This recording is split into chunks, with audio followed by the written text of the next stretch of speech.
Well, we've waited 500 years for this event. And we had to wait a few more minutes. I think there are still a few people gathering food, but I think the bulk of everyone is here, so we'll go ahead and get started. My name is Ian Wilson. I'm director of the Chester Ronning Center for the Study of Religion and Public Life, and I'd like to welcome you today and wish you a happy Halloween and also a happy Reformation Day. As a friend of mine posted on Facebook this morning, he said, "Happy Halloween, Luther, you nailed it." That's it for jokes. So welcome. Today we have a special program in honor of the 500th anniversary, commemorating Luther's 95 Theses and also the Reformation as a whole. We have two Augustana faculty who are going to share with us today, and I'll just say a brief word about them before handing the ship over to them. We have Dr. Geoff Dipple, who is professor of history here and also the chair of social sciences, and whose research focuses specifically on the era of the Reformation, in particular in relation to the German-speaking lands of continental Europe. And he focuses particularly on the radical reformers. And then we have, I should also say he did his PhD at Queen's University, and I was kind of hoping that you guys would wear your PhD gowns for, to honor late medieval scholastic culture. It is Halloween also. They could pretend to be professors for a day. So Geoff did his PhD at Queen's, and as did his speaking partner, Dr. Brandon Alakas, who is assistant professor of English here. Obviously his expertise lies in English literature, but in specific he researches late medieval monastic culture and devotional literature that emerged within those contexts. So on the one hand we have Geoff, who I think considers himself a kind of early modernist, and then we have Brandon, who considers himself a late medievalist. So perhaps they'll also fight over where to draw the line between those two boundaries in relation to the Reformation. But in any case, it should be a very informative and interesting presentation. And then they also have a special guest, which I'll let them introduce. So I will hand over the floor to Dr. Dipple and Dr. Alakas.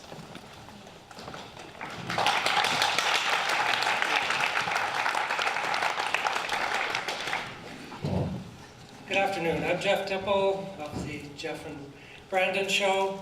I just want to give you a brief introduction to what we're going to do today. Before that, though, I would like to make the following statement. We wish to acknowledge that the land on which we gather is Treaty 6 territory and a traditional meeting ground for many Indigenous peoples. The territory on which Augustana campus of the University of Alberta is located provided a traveling route and home to the Cree, Blackfoot, and Métis, as it did for the Nakota, Tsuut'ina, Chipewyan, and other Indigenous peoples. Their spiritual and practical relationships to the land create a rich heritage for our learning and our life as a community. Just a couple things about the title of our presentation. You'll see the Latin at the top. If you read the first three words, Ecclesia, semper, reformanda, that means the ever-reforming church. And if you add the est at the end, it does something interesting. It makes it into essentially a command. The church must always be reformed. And so that's the basis of, that's the reason for what probably seems a very obscure statement in a dead language, but I think the meaning of that will become clear shortly. What it ties to, I think, is the first two words of our subtitle, The Reformation, a definite article and a capital R. I think there's a tendency to think about what we call the Reformation as the Reformation. I hope what we're going to be able to point out is that it was one of many reformations, and we hope that we'll have an opportunity to discuss the implications of that. When we first planned this, the idea, we assumed there would be 20 people in the EP room, and so we thought we would say a few things, and then we would have open discussion with everybody sort of responding to some of the things we said, discussing various issues. We're still going to try that. We'll see how it works with numbers like this.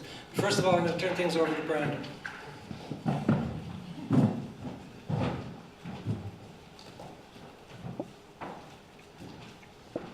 All right, thank you, Geoff. And yes, I am Brandon, the other half of the Geoff and Brandon show. Before we start our talk today, I just want to say a few words about this booklet that many of you found at your seats or on your tables. This project was a side project that grew out of preparations for the quincentenary celebrations. And I started working on this virtual exhibit of Reformation texts in Alberta with my research assistant, Dave Bolger. And what really spurred us on to pursue this project was to see ways, explore ways that we could find the Reformation in Alberta. You know, how can we make sense or really come into close contact with events that occurred so far away and so far ago in time. So we headed up to Edmonton to the Bruce Peel Special Collections Library and did some digging in their basement archives, and what we found is in this booklet. But I want Dave Bolger to say a few words actually about the experience, because I think she really got into it pretty well, and did write actually the lion's share of these small entries. So Dave, please come and say a few words.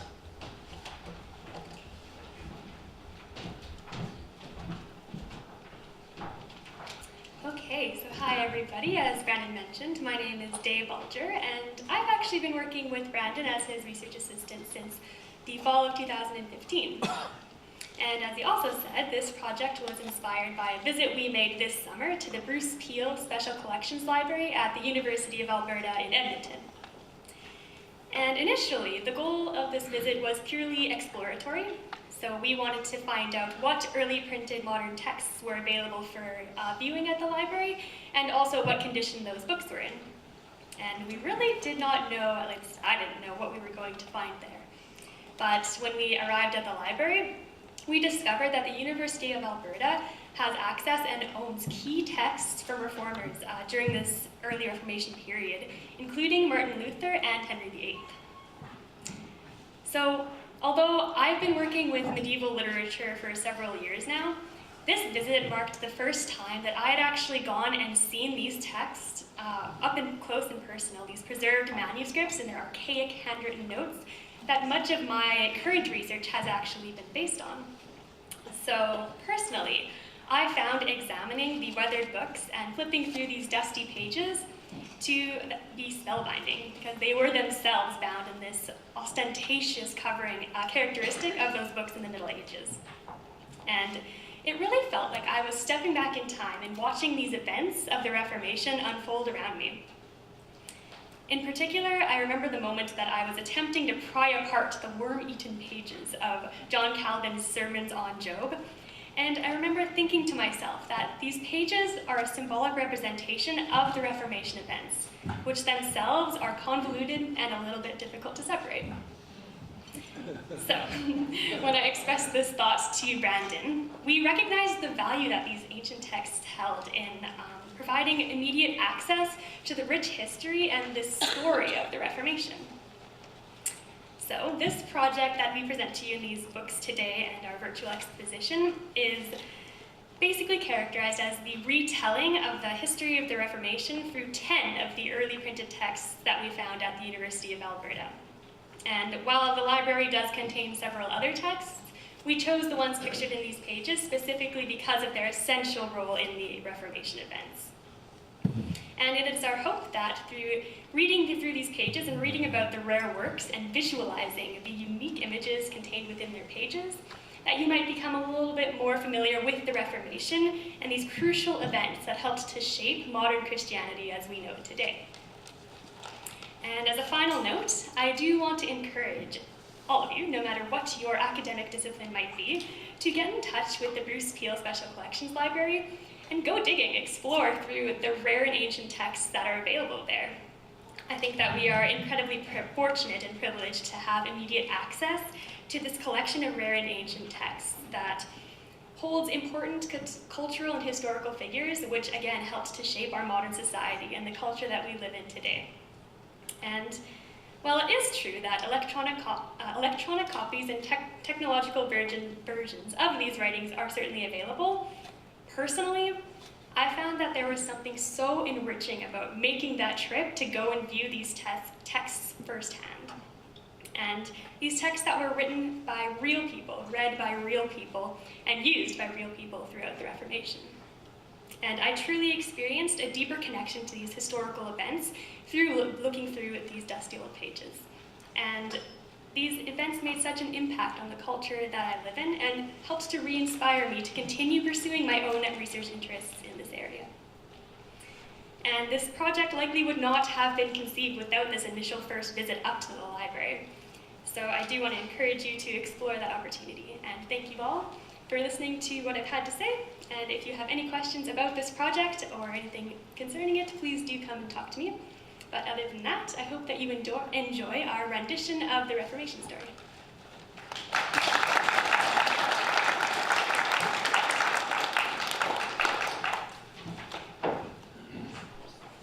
Okay, thank you, Day. So please do pick up a copy of the booklets on your way out. And also, I should mention too, there's a companion website that's live, and it's going to be posted on the Chester Ronning Center homepage, so you can poke around a little bit more at the digital version of this virtual exhibit as well. So, following what Geoff had said about our panoramic discussion of Reformation and the history of the Church, I want to start with the early Church, really right from the beginning. And I want to talk about this idea of reform in the Church, or more particularly, the idea of reforming the institutional Church and try and find when it began. Certainly growing up, my impression was that the Reformation, the capital R Reformation, began in the 16th century. What type of reform existed prior to it? Well, in reading texts from the early modern period, certainly by the late Middle Ages, words like Reformation, renovation, renewal become popular in the Middle Ages. But this idea of reform dates back really to the very beginning of the institutional Church. And it was recognized quite early by the Church Fathers and Church Mothers that there had to be a need for continual reform. Ecclesia reformanda est. It was an imperative, and that's how they saw it. However, the issue of reform from the late antique period onwards was fraught. Many asked themselves, how can a church be a source of sanctification while at the same time being in need of purification? How do we reconcile these two ideas? Well, one way out of this conundrum presented itself to early church fathers like Saint Ambrose, Clement of Rome, Justin Martyr, and Irenaeus. And this idea that these early fathers latched onto was for them to read the church as an analog. In the Old Testament, there's a figure. Some of you might know this story off your fingertips of Rahab. Rahab is a prostitute in Jericho, and this is from the book of Joshua. And her story, she's best known for having sheltered the fugitive Israelites in her home during a period of persecution. And these early church fathers, like St. Ambrose, read this figure allegorically. Symbolically, she represents the church. So, for them, the analogy conveyed this idea that even though this woman, this prostitute from Jericho, acted in ways that contravened or deviated from Christian ethical norms, this person could still be holy. So for them, this was a way of reconciling this problem of holiness, sanctification, but also a perceived corruption. And this idea of bringing the two together, embracing this seeming contradiction, this conundrum, is summed up in a very, very provocative way in this daring phrase used by Saint Ambrose. And that's the phrase casta meretrix, to refer to the church. And what it means is a chaste prostitute. It's not what you would expect when you're reading commentaries on Luke. But the idea is that if we're thinking about the institutional church in ways that allow space for criticism, using this analogy did just that. It opened up room for early theologians, early holy people, to criticize practices, to talk about practices or behaviors that needed correction.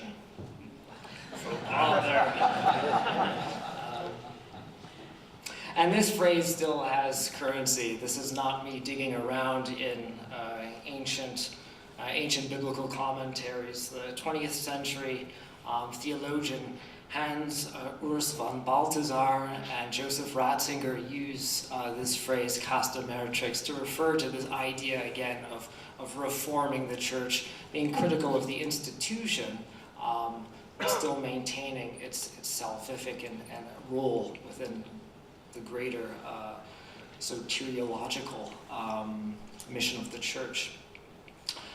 But where did these early calls for reform come from in late antiquity? Well, one source is really unlikely, the monastery. I say it's unlikely because for me it strikes me as ironic. It's ironic that a group of people who'd taken a vow of silence were in fact the most vocal critics of the institutional church. And monasticism in this early period of the church, when we look back, is continuously the driver of reform. Right? They are always raising awareness about excesses of behaviors, practices that need correction. So the monastery really is this sort of early source of reformation, lower R reformation in the church. And why does this happen? Well, after the persecutions end under the reign of the Emperor Diocletian, right, the desert fathers and the desert mothers, people like Saint Anthony, Cassian, Sarah of the desert, leave urban centers, leave these institutional centers of power and go into the desert, right, to found a new lifestyle, a lifestyle based on a principle of downward movement, not upward movement. So for them, reform tends to be bottom up. It's focused on the individual, reforming the individual, and then through that reform of the individual, right, spilling over into corporate reform of the whole body of the church. Right? And the way they see this is to avoid, again, worldly ambitions or the corrupting influence of worldly ambitions. In the West, because all of this, of course, is happening in Egypt, this idea really gets off the ground with this person here, Benedict of Nursia. Benedict is in some ways a really typical late antique Roman subject. He grows up in an upper middle class family, and he also grows up in rural Italy. That's another key point. So upper middle class, rural background. His parents want him to succeed, want him to really prosper, so they send him to the city to get a liberal arts education in the hopes that with this education, doors will open, he'll make connections, and he'll really be able to advance his professional goals. Kind of sounds familiar. But Benedict, when he arrives in Rome, is very quickly dissatisfied with what he sees, particularly the careerism of the professional church, the institutional church and the professional world. And not long after arriving in Rome, he leaves the city alone at first, but then when his movement away from the metropolis to the rural countryside starts to gain followers, he organizes this group of followers into a community, into a monastery. And the really interesting thing about Benedict is this community is governed by a rule. For Benedict, the monastic community was envisioned as a type of school. And he says this explicitly in the prologue of his rule. The monastery is a school for the Lord's service. The monastery teaches a route for salvation. It's a model for holy living, but it's also an engine, a mechanism for reform, for personal reform, for spiritual reform. And for Benedict and early monastics, the Benedictine rule, Benedictine monasticism is one form of monasticism among many, but in the early church it's the most popular. And part of that popularity is owing to the fact that the rule is so flexible. It is in some ways the perfect tool for reform, both personal reform and communal reform. The rule spells out how people ought to organize their day, what they should do, and what they should read. It's also a template for organizing community. Scholars have done lots of work on Benedictine communities. One interesting idea that I'm particularly keen on is the work of a scholar named Brian Stock. And he talks about Benedictine communities and the formation of textual communities and why that's important. For Stock, he talks about the ways that Benedictine communities were able to share ideas, to propagate a single reading of a body of text, a unified body of text that everybody agrees on was read in the same way. This was essential to having, again, a broad range of communities spread across what was then the Roman Empire, so from Egypt all the way to France, but still ensure very little doctrinal dissent. Again, so part of that is owing to the rule and the exegetical tradition that the Benedictine form of monasticism supported.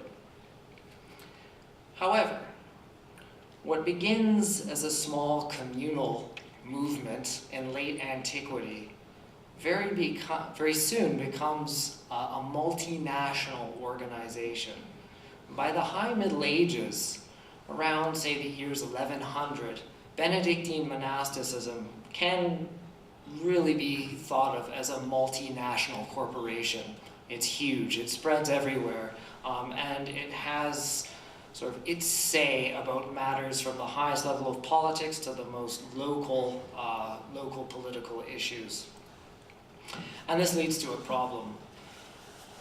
A problem owing to the fact that the Benedictines, right, who were so efficient at filling administrative gaps, right, that were opened by pre-modern governments. Benedictine monasticism, these were the hospitals in late antiquity, in the early Middle Ages. When someone was sick, you'd go to the monastery. When someone needed to retire, to find a place to live, when they didn't have any other shelter, they could buy a corridor, and that let them stay in a monastery. It was a type of retirement plan. Right? So the monasteries are providing a social safety net. It's very necessary to the smooth running of a society. But like any multinational corporation, as bureaucracy becomes bloated, so too do opportunities for corruption. And by the High Middle Ages, this movement, this Benedictine monasticism, which seemed like such a perfect tool for promoting reform, itself needed reform. And as a result, other monastic orders started to be created. And I think this is a good point for me now to turn it over to Geoff.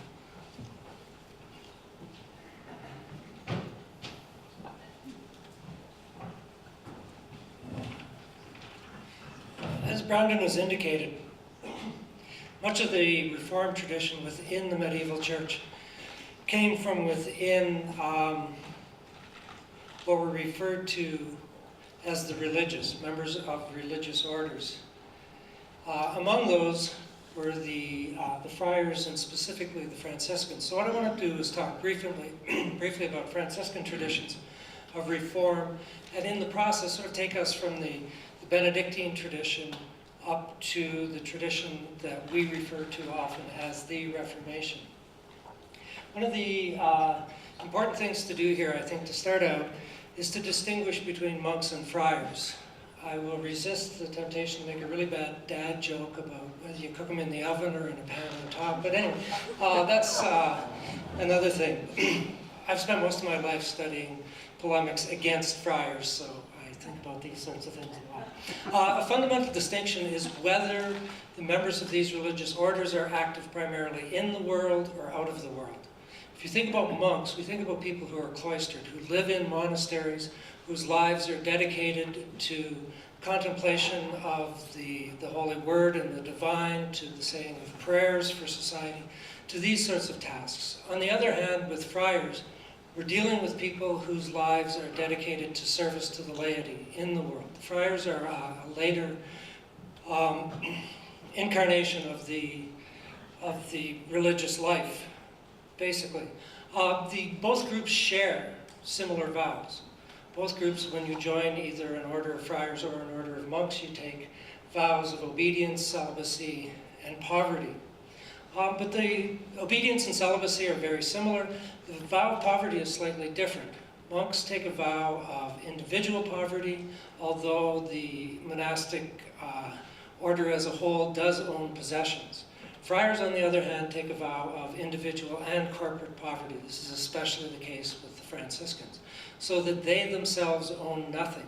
They're often referred to as the mendicant friars, the begging friars. They were expected, at least in some circumstances, to actually beg for their food.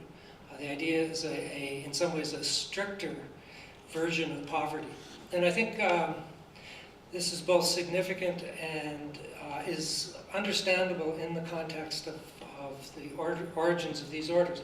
One quick thing that is that this image of this commitment to poverty comes out of a number of biblical texts, including the commissioning of the apostles when they're sent on their preaching journey to go without wallet, as well as the image of Jesus and the apostles as sharing their property.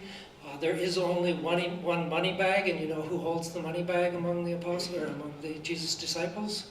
Judas, right? And so this identification with money has all sorts of negative connotation. Finally, there are the statements in both Acts 2 and 4 where there's reference to the primitive church where all the believers came and laid their possessions at the feet of the apostles, and they all lived on the basis of communal goods. So I think it's important to understand where this comes from. The economy in the society of the early Middle Ages was fundamentally agrarian, fundamentally rural. It was a very basic economy, self-sustaining in localities. What trade there was very, very limited and tended to be only over short distances with the exception of a few luxury items. This changes fundamentally in the 11th and the 12th centuries, when we see population growth, innovation in agricultural technology, more sophisticated plows, more sophisticated harnesses for horses, these sorts of things. This results in population growth and ultimately in a much more sophisticated trade network and much more sophisticated economy. With this comes all sorts of economic and social change. And in that change, we see the sorts of social and economic inequalities that we often see today in the developing world. The creation of huge amounts of wealth, but that wealth tends to be concentrated in the hands of a few individuals. And in this context, there is a reaction among many people who feel that this social and economic change is fundamentally problematic. And this reaction in some cases gets directed at the church, because the church is one of the most powerful corporations, one of the most powerful entities of the age itself, is incredibly successful at marshalling some of this wealth. But this, in some ways, runs up against images of that people have of the church, and especially of the primitive church, right? Where is the church in which all of the faithful came and laid their goods at the feet of the apostles, and everyone lived together? We've got a hierarchical society. It doesn't seem to work. And so we begin to see the development of movements to challenge the wealth in society, and with it, the wealth of the church. One of these that appears in the late 12th century is associated with a man by the name of Pierre Valdez. There are various spellings of his name. We used to always be referred to as Peter Waldo. And he ultimately forms a group known as the Poor Men of Lyon. And these are men committed to the idea that poverty is a step on the way to perfection in Christ. And so there's a real focus on poverty. The church is, this is seen as a challenge both implicitly and explicitly to the church and the church's authority. And ultimately, Valdez and the Poor Men of Lyon are condemned, and ultimately the subject of the activities of the Inquisition. The Inquisition begins to pursue them because they're seen as challenges to the church. Interestingly, in the same context, we have the appearance of the first friars at the very beginning of the 13th century. First two orders of friars to be formed are the Franciscans and the Dominicans. I'm going to focus on the Franciscans in particular because of their particular vision for reform of the church. Franciscans, not surprisingly, are associated with St. Francis of Assisi, who, as you can see, is slightly younger than Valdez was, but he's active around the same time. Francis was the son of a wealthy merchant in Assisi. At some point, he had the standard sort of upbringing of the son of a wealthy merchant. In other words, he was a spoiled brat who basically did as he pleased. But at some point, he had a religious experience.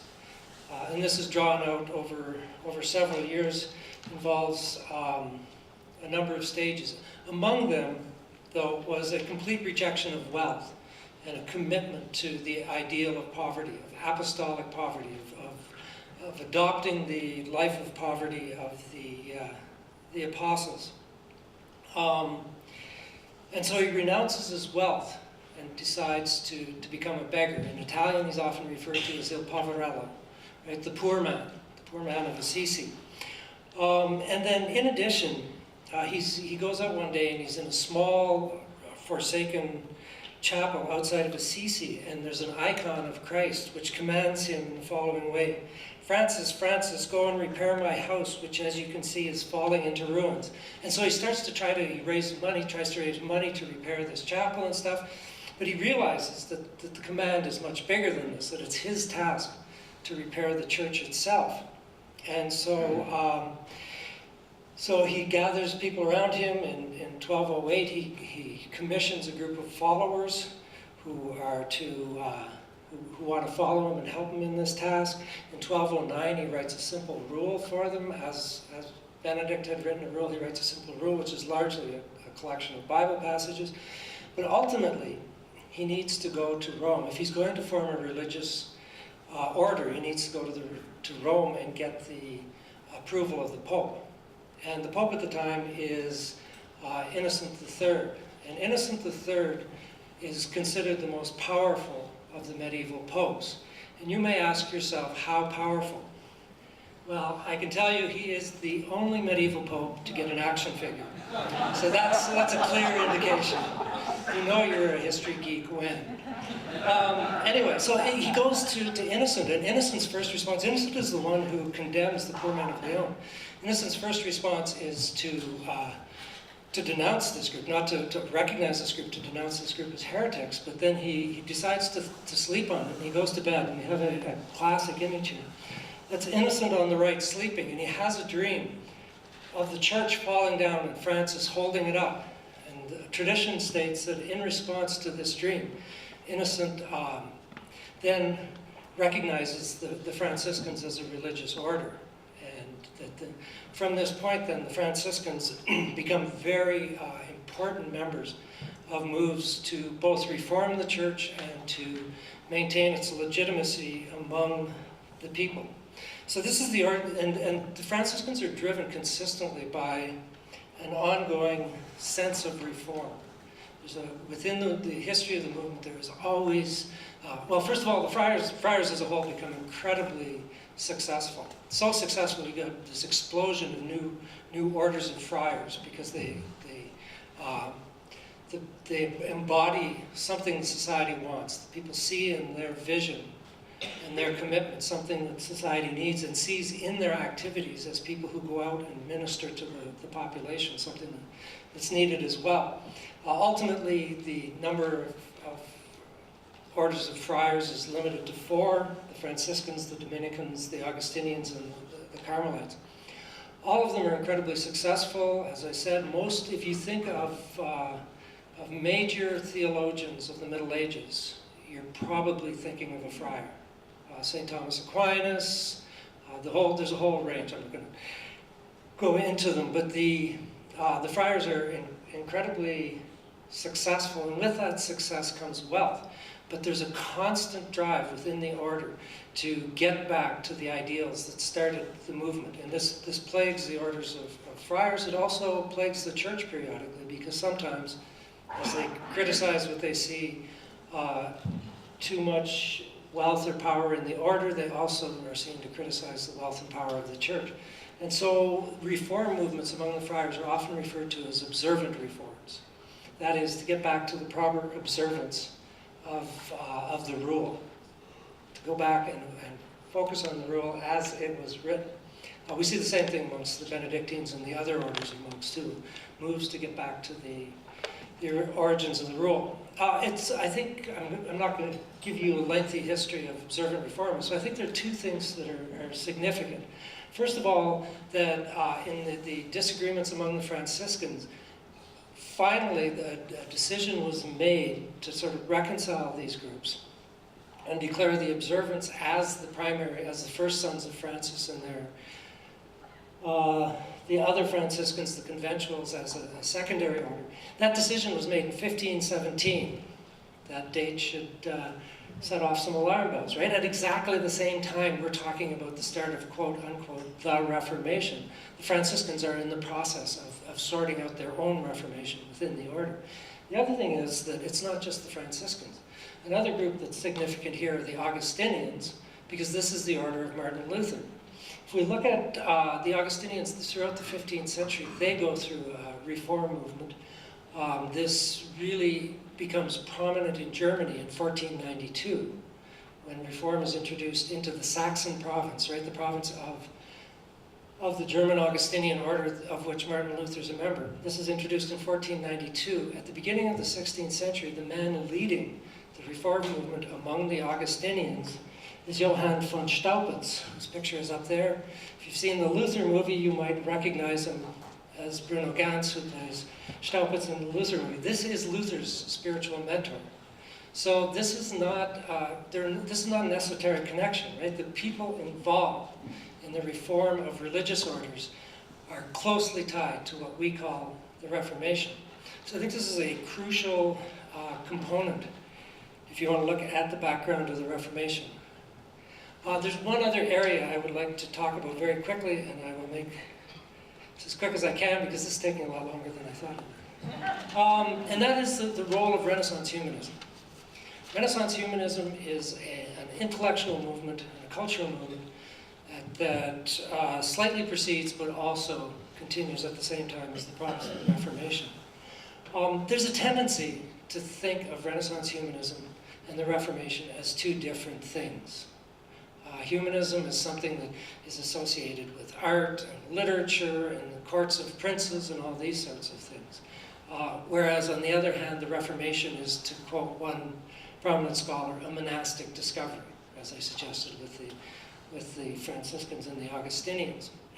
Part of this goes back to the fact that in 1525, Erasmus of Rotterdam, a man referred to as the Prince of the Humanists, is finally compelled by his colleagues and by the church to denounce Luther And the point he picks on is the question of the freedom of the will. So in 1525, Erasmus writes on the freedom of the will, to which Luther responds with, on the servitude of the will. There's a nasty, acrimonious fight between them, and everybody says, yes, well, that's because humanism and the Reformation are two different things. But that masks a whole period in which they actually worked together quite closely. In 1965, a prominent scholar in the field by the name of Bernd Muller published an article entitled The German Humanists and the Beginning of the Reformation. And in this, he suggested that between the humanists and the Reformation, there was a constructive misunderstanding. That, at least in the early years of the Reformation, the humanists and the reformers were saying the same things, or were saying the same things for different reasons. And as a result, two important things came about. One, the humanists helped the Reformation along. Martin Luther published the 95 Theses in Latin. They were translated into German and taken to the printers and printed and spread all over the German-speaking lands by the humanists. So these people saw in Luther an ally, and they actually helped the spread of his movement. The other thing that they did was provide some of the most effective recruits for the Reformation. Many of the major reformers, aside from Luther, had been Christian humanists, had been Renaissance humanists. The man pictured there with that lovely green background, Huldrych Zwingli, the reformer of Zurich, had a humanist training, as did Johannes Oecolampadius, the reformer of Basel, a number of other reformers as well. And so they provided this background. What happened, though, was that ultimately the Reformation destroyed the reforming movement within humanism because it forced the humanists to choose sides. So it was a very, if the Reformation was a stepchild of humanism, it was a very ungrateful stepchild, because the humanists ultimately ended up being Protestant reformers or Catholic reformers. They were no longer humanist reformers in the long run. Very quickly, I want to suggest a couple of reasons why this occurred. One of them is that the humanists, before Luther came on the scene, were critical of what they saw as abuses in the church, things that they thought were not right in the church.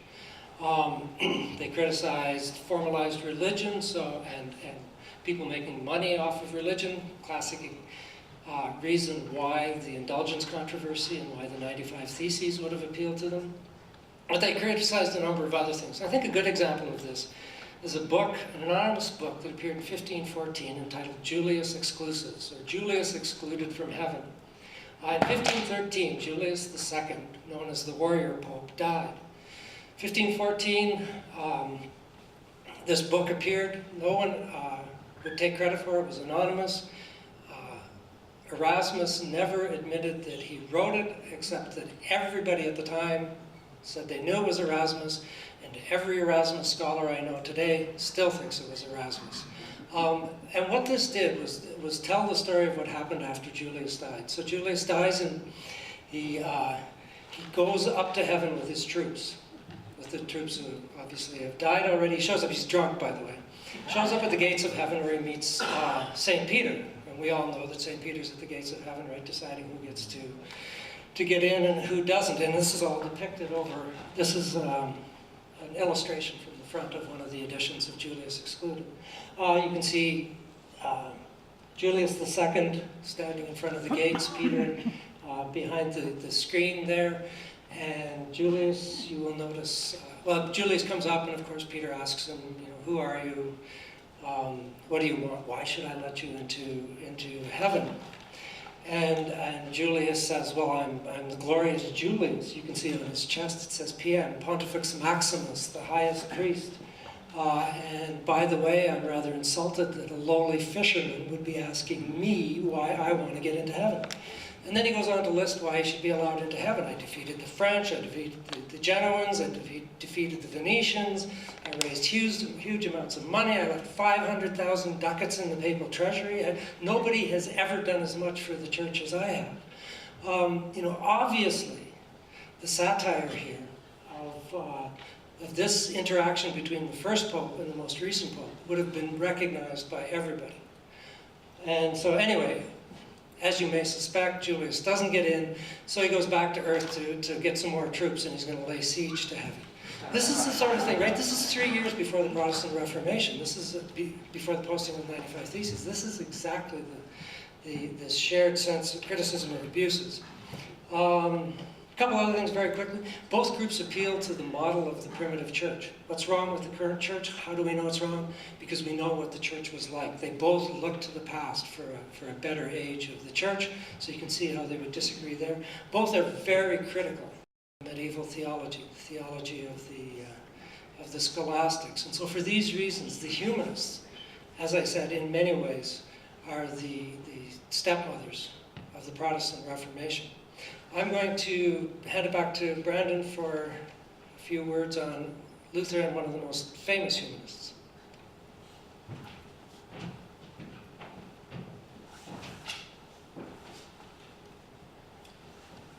Okay, well, so far we've been hearing a lot about conversations that occurred particularly among celibate men. But I want to talk about other threads of Reformation as well, and early modern Reformation, but early modern Catholic Reformation. And I want to use Thomas More as my case study, because unlike is I think commonly thought, More's approach to reform and other kind of Catholic reformers, and again I think Catholic Reformation, it almost sounds a little bit weird in our ears. We don't often yoke those two words together. It's worth exploring. So I want to just spend a few words about that, this other sort of aspect of the Reformation. So while all of this is unfolding, the history that Geoff has sketched out, this kind of debate among clerics and theologians, other threads of reform are unfolding. And this reform is focused on the laity. Well, where is the laity in all of this? The laity were certainly front and center too in the concerns among theologians, among these clerical authors.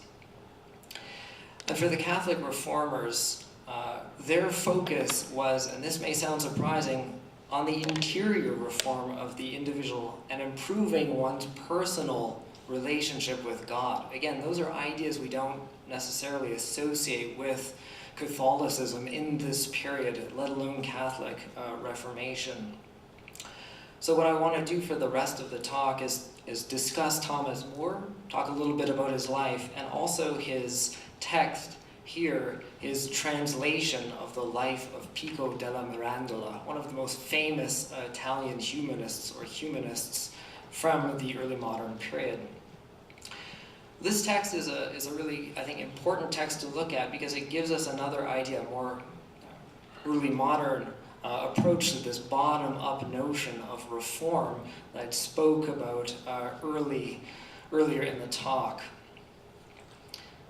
Why would More, right, a humanist himself, take a life of an Italian humanist and translate it into English? Now, this is, again, surprising, because in More's translation, what he does is he takes a life of a very radical thinker who himself was, under Pico, under the watch of the Inquisition, and empties out every controversial dimension of his life and really reimagines him, refashions him into this model of a perfect, devout layperson. So what More was very interested in was using piety, traditional modes of Catholic piety, to engineer this bottom-up reform. This is sort of happening at the other side of the spectrum of the clerical debates. On the bottom level, there is a concern over how lay people are practicing their faith. More's relationship with monasticism, though, is close, and I want to read a very short passage from A Life of Thomas More by his son-in-law, William Roper. He says, this is Roper writing about More, More gave himself to devotion and prayer in the Charter House of London, religiously living there without vow about 4 years, during his time as a reader at Furnival's Inn studying law. So while Moore is pursuing his career in the law, he's staying in a place called a charter house, kind of an innocuous detail. Roper only devotes one line to it. But what I want to suggest is that actually that's really significant for our understanding of Thomas More and how we think about Thomas More. Because I think if you're like me, I think of Paul Schofield, man for all seasons. That's my Thomas More. But the real Thomas More, I think, is much different. A charter house is where the Carthusians, this very, very strict, ascetic, reforming order, organized their community. So in the charter house that More stayed, here's just a little map of London. You can see St. Paul's Cathedral at the bottom, the charter house just up the street.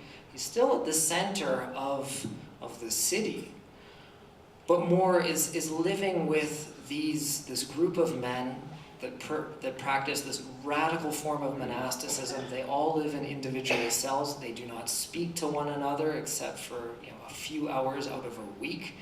Their vocation is focused on silence, and it's focused on reading.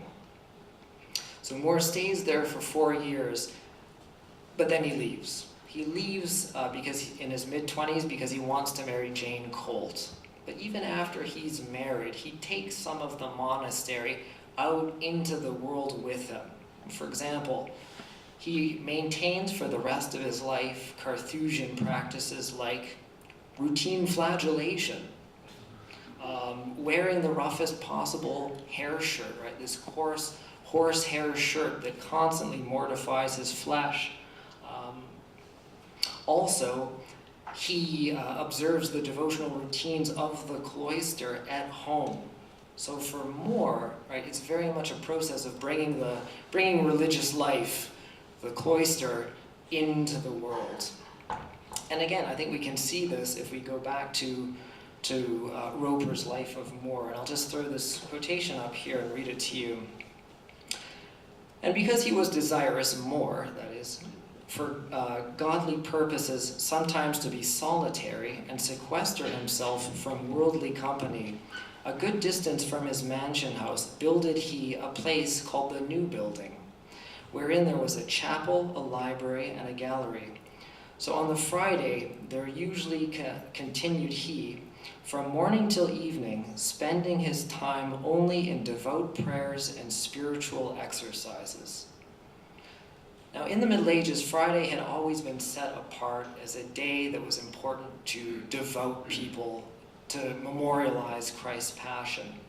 But More's piety is extreme. Even in his own day, people felt that More was carrying out or practicing a very extreme form of lay piety. But what's important for us in this quotation is the way that More viewed this notion of withdrawal as essential to individual formation, but also essential to his family life. Again, this seems so radically unfamiliar to us. For More, retreating to his new building, which to me looks a little like a small chapel, little cloister tucked out back, by himself and sometimes with his family, that was essential, again, for formation. But these practices, they had a name in the Middle Ages, and they still do. It's called otium. And this idea of monastic otium is this formal withdrawal from community. Right? You go into a private space, you cultivate and nurture your relationship with God, and you do that by reading, by meditating, and sometimes by practicing Lectio Divina. Right? There are all these options available for lay Catholic devout people to cultivate, again, their own individual relationship with God. And More is doing this himself. But he's also counseling it. And what I wanted to suggest is that his translation of the life of Pico is just that.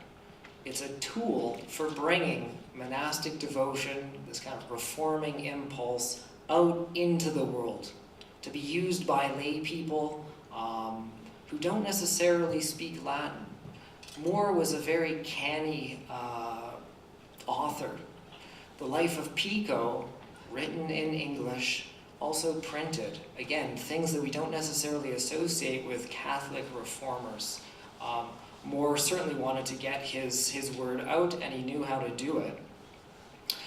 So the Life of Pico then secularizes this pattern of life that's bound, or closely bound anyway, to a religious order. And I just want to go back to the cover of the text. I think this cover, this is actually from Wynkyn de Word's 1525 edition of the Life of Pico. It was first published in 1510 by a man named John Rastall. It's so popular it's reissued 15 years later. But in addition to the usual print, Wynkyn de Word adds this wonderful, wonderful woodcut to sell copies. And what I want to suggest is that this woodcut automatically markets it, signals to its readers, this is a devotional text. Right? So by this point, 1525, Moore is already well known for writing Utopia. Right? His star is really on the rise. And this becomes a bestseller, a devotional bestseller in the early 16th century. So what do we see here in this image? Are there any things that are familiar? Well, what we get, of course, is an image of the crucified Christ, and surrounding Christ are what's called the arma Christi, right? These weapons of Christ, or Christ's weapons, and those are the instruments of his torture. In the Middle Ages, it was very common for people practicing effective piety, or this very emotional form of pious observance, to meditate and think about, again, Christ's passion by thinking about his wounds and the weapons or instruments that inflicted those wounds. And what we get too, though, is this kneeling figure at the foot of the cross, right? Pico. Such imagery, right, is iconic. It's iconic in its representation, I would suggest, of introspective meditation. Right? Here we have Pico, a visual representation of Pico placing himself in the passion narrative, right? Meditating, right? If you could capture meditation in an image, this is it, right? So he's there at the foot of the cross, placed in that narrative, in the gospel narrative, right? So way before Ignatius, St. Ignatius popularizes this idea of composition of place, this kind of imaginative recreation of a biblical scene for meditation, right? Moore is doing just that here in the Life of Pico. And this meditation on the Passion, this is a theme that runs throughout his text, and it's fairly common. But what I think is really key, though, is that this woodcut is also emblematic of just how radically Moore reimagines the original Latin biography of Pico della Mirandola. Again, in the Latin version, Pico is much more controversial. His original biographer, John Francesco, his nephew, writes about Pico's speculative philosophy, his interest in Kabbalah, his interest in scholastic disputation, but also his admiration of Florence. He's much more worldly, a typical Renaissance humanist. In Moore's hands, what we get anyway, is a much more devout Pico. But not just an image of a man, we also get a very orthodox guide to pious living. And what I want to suggest is that Moore gives us this by recreating and refashioning Pico into a person, a lay person, who lives a quasi-religious life. Not totally unlike Thomas More. So, for example, Moore foregrounds Pico's commitment to biblical and patristic literature, Pico's dedication to a routine of living reminiscent of the monastic orarium, the schedule of their day that's divided between prayer, gardening, eating together, more prayer.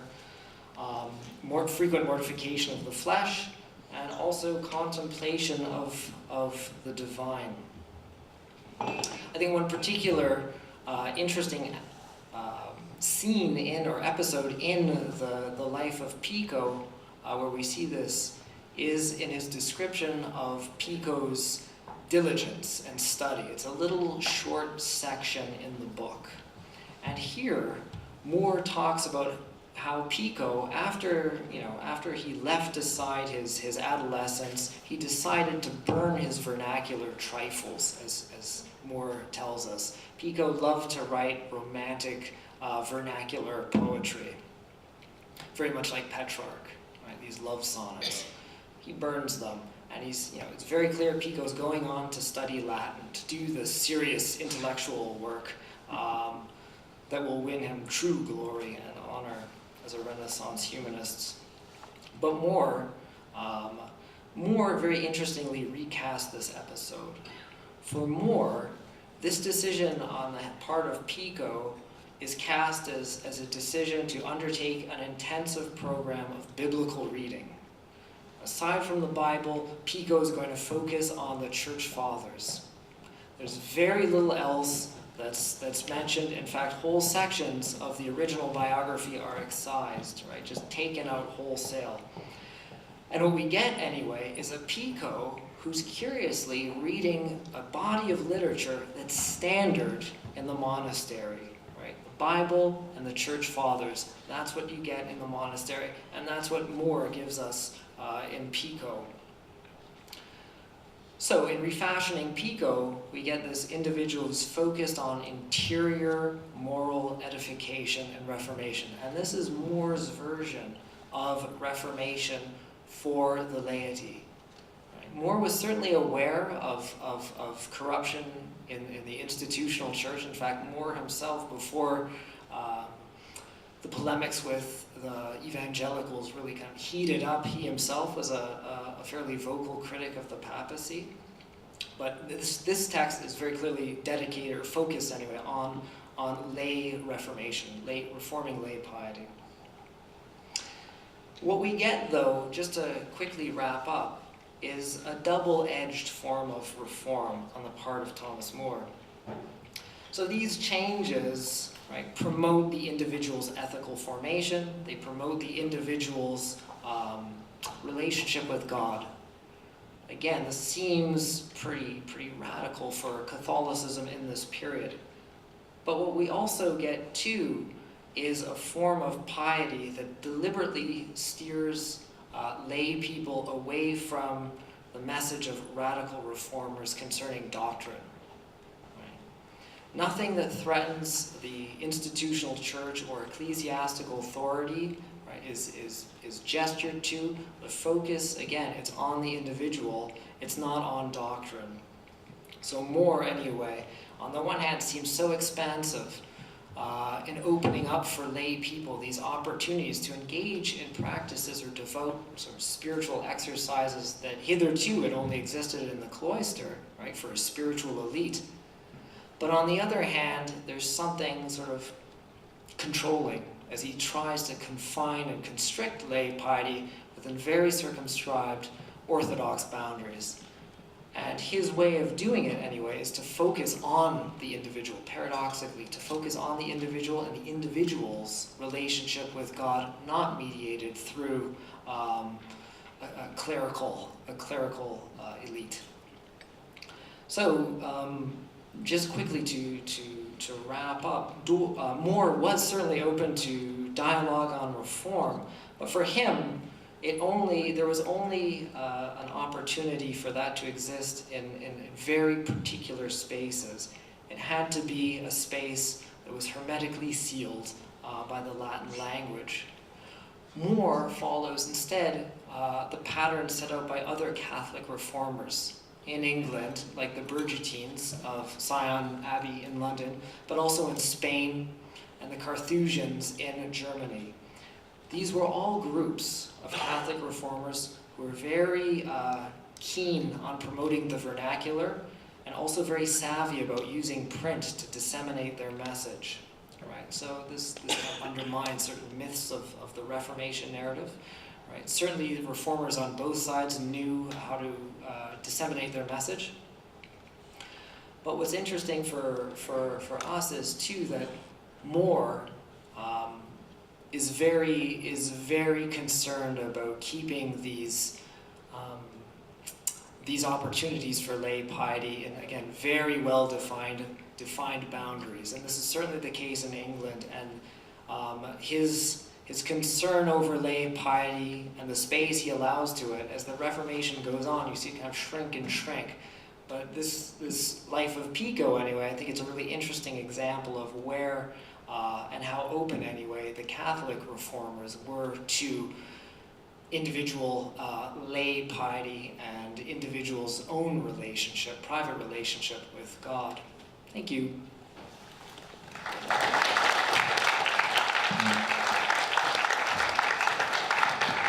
I'm going to step in here for just a moment because I know some of you probably have places to be, students have classes, profs have classes to teach. So we're going to open it up for some discussion, but if you have to go, please feel free. Don't feel embarrassed if you have to get up or anything.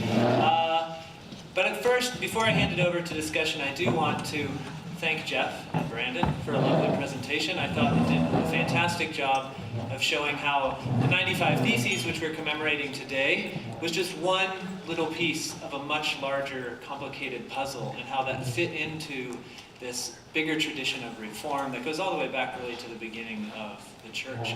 I'd also like to thank Day for sharing about her research, and I think that Day and Brandon did a fantastic job putting together the virtual exhibition, and so know that those copies are yours to keep, and look forward to an announcement from the center about the digital version, the online version of that. And I'd also especially like to thank Diane McGall and Trina Harrison and Deb Olafson for working very hard, not only to initially plan this event, but to get it moved from the EP room over to here when it became apparent that people were going to come out in droves. And I'd also like to thank the droves for coming. So thank you all for coming today. Let's give them another round of applause. And now I'd like to have them come back up, and maybe we can continue this conversation about reform. They've brought us right up to Luther and More, etc., et al., but perhaps there are other comments, thoughts about how that continued.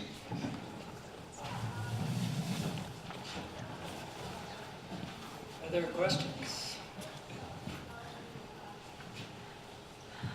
By emphasizing the other reforms and whatnot, you're not, like diminishing the importance of the 95 Theses and they were celebrating. No, I'm not trying to undermine. This is my secret plot to undermine the 95 Theses. No. My interest is just drawing attention to the multiple voices of Reformation, and my approach to Reformation really is to see it as a plural, reformations. I think there are many reformations unfolding in this period in different spheres, whether it has to do with monastic orders, among the clergy generally, at the level of the laity. I think it's so multiple, and I think insisting on one or highlighting one thread at the exclusion of all others doesn't do justice, I think, to the multiple other reformations that are taking place. Well done and very useful. Well, thank you. Just if I could weigh in quickly, I think the choice of this date to celebrate the Reformation is completely arbitrary. The 95 Theses in and of themselves were a very conservative scholastic activity. It's what came afterwards. So if we want to pick a date, I would say pick 1520, pick 1521, 1525. There are all sorts of dates, and I think that if we expand that, Luther's Reformation, or the Reformation that's associated with Luther, because in fact there are a lot of other people involved in it, is part of an ongoing tradition. This is a part of the institutional church and of the Christian religion that it constantly reflects on itself and attempts to reform itself. So. Would you both speak about the history that it took 450 years for Vatican II to happen? I'm surprised that the coming together of what people share in common has taken such a wide spectrum? Yes, your counsel. Yeah. All right, that's a huge question. Thank you, thank you for that. So for me, I mean, and after what unfolds with the Diet of Worms, right, the Catholic response is very immediately this Council of Trent, right, which initiates the process of counter-reformation. So it's a formalized process whereby the Catholic Church recognizes that it has to renew itself. And I think still, given political tensions at this point between different monarchs, I think the secular tensions between monarchs are really driving this wedge also between Catholicism and Protestantism. I'm thinking particularly in the English context of people like Elizabeth I and her wars with Spain, right? Philip, and other Spanish monarchs. So I think that really does make it difficult for a rapprochement on a national kind of pan-European level. But at the same time, I do think that larger history again kind of obscures history on a more local, regional level where people are getting along, even in periods where you might not think this is happening. And I'm just going to give you an example of in the late 16th century, when groups of female religious Catholic English women are on the continent, right? They're in Protestant lands, some of them, and they're relying on Protestant authorities to police the convents. Occasionally there's a flare-up when some really radical evangelicals threaten the convent, but by and large they are kind of unmolested, so to speak, right? They can just go on with their lives and practice their devotion as they see fit. In terms of where Vatican II comes in, that is a huge question, and I don't know if I can particularly answer why it took Catholicism, so long to have this moment of reconsideration where, in the words of Pope John XXIII, right, we open a window to the world, right? I think that's very much a function of John's own papacy. And since the 1960s, there's been a seesaw back and forth in the Catholic elite between more conservative traditionalist popes like John Paul II, Benedict XVI, now Francis. So it's a difficult question, but yeah, Geoff? I guess just briefly, the Reformation becomes a political act very, very quickly. And so immediately politics and secular authorities get involved, which complicates matters incredibly. The classic example, the English Reformation is an act of state, at least the first stage of the English Reformation is an act of state. The other thing is that over time, distinct cultures are created. I grew up in the Ottawa Valley, and I was told that the town of Eganville, which has the Bonnechere River running through the middle of it, the Irish Catholics on one side, Irish Protestants on the other side, and twice a year they'd meet on the bridge and throw each other in the river. Right? These cultures develop and they become enmeshed. And, so I think if nothing else, it's just inertia. Right? To stand against that sort of tradition takes an incredible amount of work. Brad, you mentioned Peter Waldo, who was also a leader of a group of people called the Waldenses. Two other people, or three other people that weren't mentioned, I know in the Reformation there's so much that could be mentioned, but was Wycliffe. He was considered the day star of the Reformation, and Huss and Jerome came up. But just to think about this question this lady over here had regarding Vatican II and what led from that, I'm seeing something that is called ecumenism, and essentially part of that is putting aside our differences, doctrines and so on. I'm not seeing that as necessarily a positive thing, because if you putting aside the differences, that means, as we learned recently in news, that the Reformation is over. And Protestantism is no longer existent. As I understand it, the Reformation goes right through to the end of time when we see Christ coming in the clouds of glory. Since when, as human beings and the church, that Reformation would end with the idea of ecumenism ending, Reformation and Protestantism. And you mentioned something about the Counter-Reformation when Darby and Schofield came up with a new Bible that led to futurism and dispensationalism.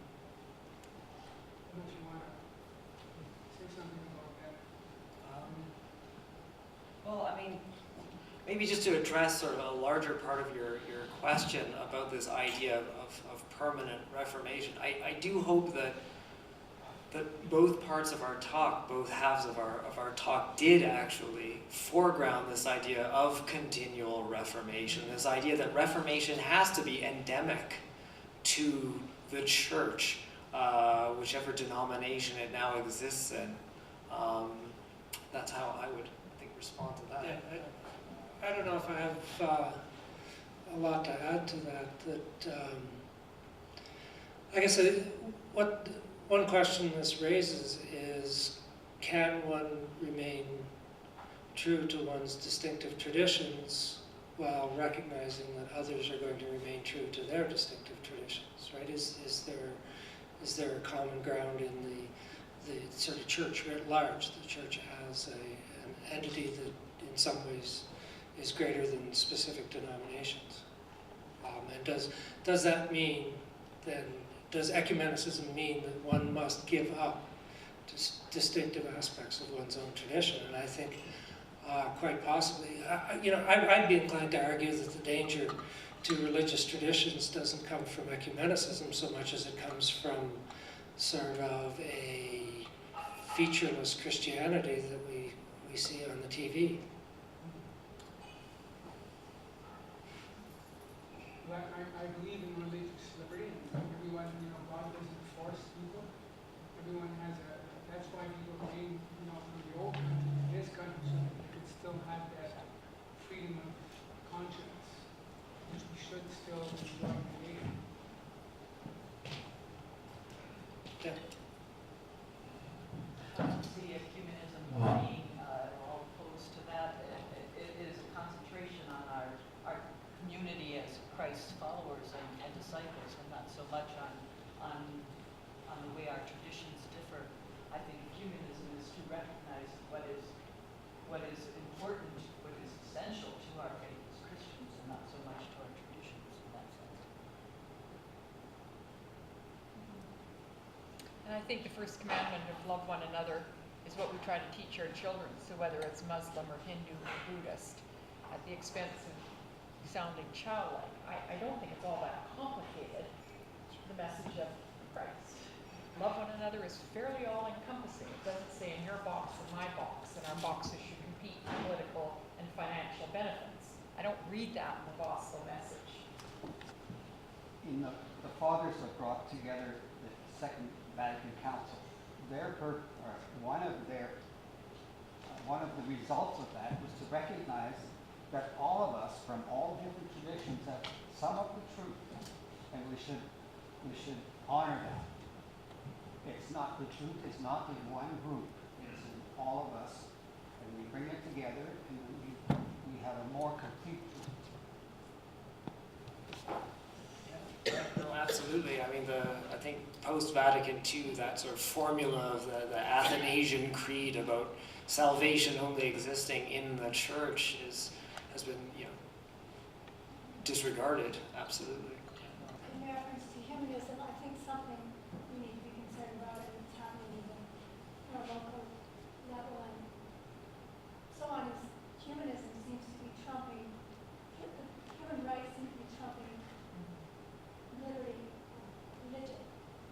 And that's a really hard thing to deal with I think for Christians when we see what we believe being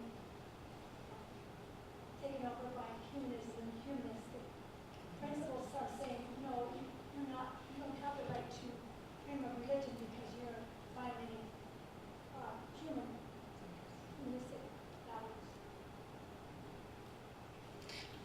That's one of the things, and this is not really a direct response to your point, but one of the things that I hadn't really thought of, but sort of came home in conversations with friends, is that when we talk about the time of the Reformation, when we talk about Renaissance humanism, we're talking about something very different than what the term means now. The term was taken. I was talking, a good friend of mine was a very devout Methodist, and he was asking me about my research, and the worst, we were having a barbecue. The worst thing to do is ever ask an academic about his or her research, because we're pre-programmed for minimum 50 minutes, right? So food burned, and then it got cold, and everything else. But I said, I'm working at this sort of intersection of Reformation and humanism. He said, well, how can you do that? And I started to explain it to him, right? And then I realized that we were talking about two completely different things, right? I'm talking about people who take their skills as literary scholars and apply them to the study of the original texts of the Bible, right? That's what the humanists are, at least part of the humanist movement is about in the 16th century. And so I guess I want to be very careful about the use of words, because their meaning changes profoundly with time. An observation, it seems that the period of time, a century prior to, perhaps a century prior, or following the Reformation, there was this move to leaving the corporate church to these new founded monastic orders or Franciscan orders, moving away from the corporate church because there's a sense of some corruption that happens in the corporate church, probably to do with governments and so forth at the time, but also this going back to the individual as opposed to the corporate in terms of following. I mean, obviously they had these rules for this, or formula or whatever, but it was really going back to a sense of your relationship with God as opposed to the corporate. And I think what's interesting is there wasn't as much education, so the common person may not have had the ability to follow, because of past belief systems that was basically left at the corporate church to determine that right at the Reformation. But then this notion of going to this individualized approach. And the thing that I found was interesting is the Catholics actually allowed more freedom to take your own sort of what's religious and build it yourself. And then there was a place for those folks in the Catholic tradition. Whereas the Protestant side was pretty much a dogma that you either follow that dogma or you're not part of that religious order. Classic sort of statement is that the Reformation turned the Catholic Church as the universal church into the Roman Catholic Church as one specific denomination. The medieval church was much more accepting of a breadth of thought. One thing I will point out is that the greatest preachers before the Reformation were the Friars. So the people within these orders were still the ones who were the best at disseminating the church's message. Just to add to that too, you mentioned this idea of things unfolding 100 years prior to the Reformation. Well, it's interesting that in England, almost literally 100 years prior to the posting of the theses, right? England is trying to sort out its problems with the Lollards, the followers of John Wycliffe. And Wycliffe has already come up today. He is a person who's very keen on promoting a series of doctrines that look a heck of a lot like Luther's own doctrines, right? Universal priesthood, 2 sacraments, vernacular Bible, no pilgrimages, no saints. So, I mean, the institutional church's response to Wycliffe was in part the commissioning of reams of vernacular literature. So, for example, Nicholas Love's, this is an English bestseller of the 15th century. Nicholas Love's Blessed Mirror of the Life of Jesus Christ. It's a vernacular retelling. It's produced in a Carthusian monastery, but everyone's reading it for a span of about 50 years in the middle of the 15th century. So there is this recognition that lay people are slowly becoming better and better educated. And as they become better and better educated, they want access to more sophisticated forms of spiritual devotion. Forms that had previously been monopolized by the religious orders, right? They don't want to become monks and nuns, but they want to have, again, these very kind of ritualized, sophisticated practices. So that is actually going on in the 15th century prior to Luther's movement. Just another question. How do we, this is a really, for me, this is really special, the idea of celebrating 500 years, from the time that Luther made all those theses on the door, Wittenberg journey.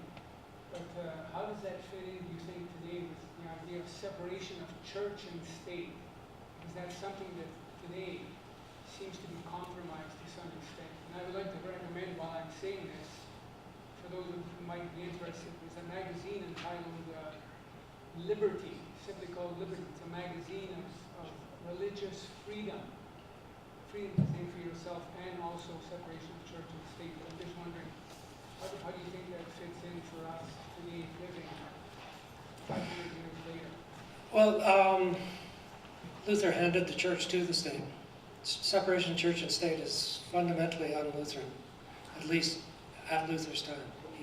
He declared that the princes were emergency bishops, that they got to control the finances of the church, to the staffs of the church, all of this sort of thing. There are various arguments about where concepts of separation of secular authority and religion, of toleration, where these things come from, but they're certainly not Lutheran in terms of Luther. We can look later in the tradition and maybe see some of that, but it's definitely a later development. And that phenomenon exists in other, I think, reforming circles. There's a very, very famous jibe against Henry VIII, the king who got rid of the Pope and put himself in his place. I mean, the idea again is that the state and the church are collapsing, and that's certainly happening in England at this point, and you still kind of see the vestiges of that in the UK today. It's always been somewhat of a tenuous separation, even in places where it's claimed to be a separation. So it's a pretty complicated issue. So on that note, thank you again to both of you, and thank you all for coming.